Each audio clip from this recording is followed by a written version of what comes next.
और उसी पैसों से अपना घर चलाती है। जानकी का बेटा राजेश शहर के कॉलेज में पढ़ता है। हेलो बेटा, तू घर कब आएगा? नहीं आ पाऊंगा माँ, यहाँ पढ़ाई का बहुत प्रेशर है। कितने दिन हो गए तुझे देखे बिना? बाद में देख लेना माँ, अभी मैं फोन रख रहा हूँ। राजेश फोन रख देता है। जानकी अकेली बैठकर रोती रहती है। उसे राजेश की बड़ी याद आती है, लेकिन उधर राजेश सब कुछ भूलकर मजे से कॉलेज बिता रहा है। उसका ध्यान पढ़ाई पर नहीं है। वो कॉलेज में अंकिता नाम की लड़की के चक्कर में पड़ा है। अंकिता, मैं तुमसे बहुत प्यार करता हूँ। मैं तुम्हारे लिए कुछ भी कर सकता हूँ। चल झूठा। मैं झूठ नहीं बोल रहा हूँ, मेरा प्यार सच्चा है। तो फिर आज मुझे मूवी दिखाने ले चलो। अंकिता की बात राजेश टाल नहीं सकता, लेकिन राजेश ने देखा कि उसके पास ज्यादा पैसे नहीं है। अब क्या करूँ? माँ को कॉल करता हूँ। राजेश ने जानकी को कॉल किया। जानकी खुश हो गई। क्या बात है बेटा, बड़े दिनों बाद माँ की याद आई है। माँ, वो किताबें खरीदनी थी, 2000 रुपए भेजो ना। जानकी के पास ज्यादा पैसे ना होते हुए भी वो किसी तरह पैसों का जुगाड़ करके अपने बेटों के पास पैसे भेज देती है। और उधर उन पैसों से राजेश अंकिता के साथ मूवी देखने चला गया। इसी तरह दिन बीतते गए और कॉलेज खत्म होने के बाद राजेश ने अंकिता से शादी कर ली। तुमने मुझसे शादी तो कर ली, लेकिन अब खिलाओगे क्या? तुम्हारे पास तो नौकरी नहीं है। राजेश ने सोचा कि बात तो सही है, इसलिए वो अंकिता को अपने गांव ले गया। उसने सोचा कि माँ सब कुछ संभाल लेगी। अंकिता को देखकर जानकी चौंक तो गई, लेकिन कुछ कह नहीं पाई। बहुत दिनों बाद मेरा बेटा घर लौटा है, मेरे लिए यही बहुत है। लेकिन अंकिता जानकी को पसंद नहीं आई। वो शहर की मॉडर्न लड़की है, छोटे कपड़े पहनकर आई है, ऊपर से उसके हाव भाव भी सही नहीं है। राजेश, इस छोटे से गांव में छोटे से घर में हम रहेंगे क्या? हाँ बेबी, घर छोटा है तो क्या हुआ, मेरा दिल तो बहुत बड़ा है। राजेश तुम भी ना। लेकिन तभी जानकी ने कहा, पर बेटा कमरा तो एक ही है, उसमें कैसे? हाँ तो क्या, आप बाहर सो जाना, हम कमरे के अंदर सोएंगे। हाँ माँ, आप अपने बेटे के लिए इतना नहीं कर सकती हो क्या? जानकी ने कुछ नहीं कहा। वो रात को घर के बाहर आंगन में सो गई। रात भर मच्छर के काटने से उसे नींद नहीं आई, लेकिन उसने अपने बेटे से कुछ भी नहीं कहा। अगले ही दिन अंकिता ने जानकी के पास आकर कहा, मम्मी, मेरे पास पहनने के लिए कपड़े नहीं है, मुझे कुछ कपड़े बना कर देना। ठीक है बहू, मैं बना कर देती हूँ। अंकिता के कहने पर जानकी ने अंकिता के लिए 2 सलवार कमीज बना दिए, लेकिन अंकिता सलवार कमीज देखकर गुस्सा हो गई। ये क्या है? ये क्या बना दिया है आपने? क्यों बहू, हमारे यहाँ पर लड़कियाँ यही सब पहनती हैं। मैं कोई गंवार हूँ क्या जो ये सब पहनूं? मुझे मॉडर्न कपड़े चाहिए। ये बोलकर अंकिता ने सलवार कमीज को नीचे से फाड़कर छोटा बना लिया। हाँ अब ठीक है, इसमें मैं अच्छी लगूंगी, है ना बेबी? हाँ हाँ, बहुत खूबसूरत लगोगी। माँ, आप भी ना कुछ समझती नहीं हो, आप भी यहाँ के लोगों की तरह गवार हो, गवार। जानकी को बहुत बुरा लगा। उसने नहीं सोचा था कि किसी लड़की के लिए उसका खुद का बेटा उसे ये सब कहेगा। अंकिता उस छोटी सी ड्रेस को पहनकर निकल गई।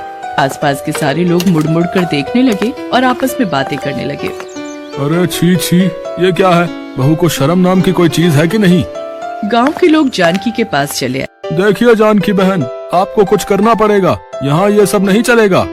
हाँ हाँ, मैं बात करूंगी बहू से, आप लोग निश्चिंत रहिए। उस रात जानकी ने जब राजेश को ये सब कहा तब राजेश गुस्सा हो गया। माँ, आपको कुछ पता तो है नहीं, अंकिता मॉडल बनना चाहती है, सारे मॉडल यही सब तो पहनते हैं, आप ज्यादा बकवास मत करिए। हाँ राजेश, तुम्हारी माँ पूरी की पूरी गवार है। राजेश और अंकिता अपनी ही धुन में चलते रहे और जानकी पूरी मेहनत करती रही। सिलाई का काम करके घर चलाती रही और घर का कामकाज भी करती रही। खाना बनाना, कपड़े साफ करना, सब कुछ अकेले ही करती रही। अंकिता कोई भी काम नहीं करती थी और राजेश तो प्यार में अंधा है। सबसे बुरी बात तो ये है कि जानकी को घर के बाहर सोना पड़ता है, खुले आसमान के नीचे। एक दिन जानकी ऐसे ही खुले आसमान के नीचे सो रही थी और तभी अचानक से बारिश आ गई। अरे बाप रे, बारिश आ गई, अब क्या होगा? मैं तो भीग जाऊंगी। जानकी भीगने लगी और घर के अंदर घुसने के लिए उसने अपने बेटे को पुकारा। बेटा, बेटा, दरवाजा खोल बेटा, मुझे अंदर जाना है। लेकिन घर के अंदर से कोई उत्तर नहीं आया। आज मौसम कितना अच्छा है ना? हाँ, मुझे ऐसा मौसम बहुत अच्छा लगता है। यहाँ दोनों मौसम की तारीफ करने में लगे रहे और वहाँ पूरी रात जानकी बाहर भीगती रही और अगले ही दिन सुबह उसे बुखार आ गया। बेटा, मुझे बुखार आ गया है बेटा, आज मैं काम नहीं कर पाऊंगी। तो फिर काम कौन करेगा? मैं नहीं कर सकती। राजेश ने कुछ नहीं कहा। और दोनों ने घर से पैसा लिया और बाहर होटल में जाकर खाना खाकर आ गए। लेकिन जानकी भूखी पड़ी रही और आंसू बहाती रही। भगवान, ये क्या हो रहा है भगवान? क्या यही देखने के लिए मैं जिंदा हूँ? अगले ही दिन राजेश नींद से उठा और देखा अंकिता गायब है। अरे अंकिता कहाँ गई? अंकिता, अंकिता! माँ, आपने अंकिता को देखा क्या? नहीं तो, मैंने नहीं देखा। राजेश अंकिता को लगातार कॉल करता रहा लेकिन अंकिता ने फोन नहीं उठाया। राजेश तभी शहर चला गया अंकिता को ढूंढने। इधर उधर ढूंढते हुए राजेश अंकिता के पास पहुंचा तो देखा अंकिता किसी और लड़के के साथ है। ये क्या अंकिता, तुम मेरी बीवी होकर यहाँ दूसरे लड़के के साथ क्या कर रही हो? ये सुनकर अंकिता हंस पड़ी। बीवी, मैं तो इतने दिनों से नाटक कर रही थी। इससे मिलो, इसका नाम राहुल है। मैं इसी से प्यार करती हूँ। मैं तो बस तुम्हारे साथ मजाक कर रही थी क्योंकि मेरे पास रहने के लिए घर नहीं था। अब राहुल चला आया है, मैं राहुल के साथ ही रहूंगी और ये मुझे मॉडल बनने में भी मदद करेगा। तुम्हारे पास तो कुछ भी नहीं है। गांव के गंवार हो तुम लोग। जाओ, भागो यहाँ से। अंकिता ने राजेश को भगा दिया।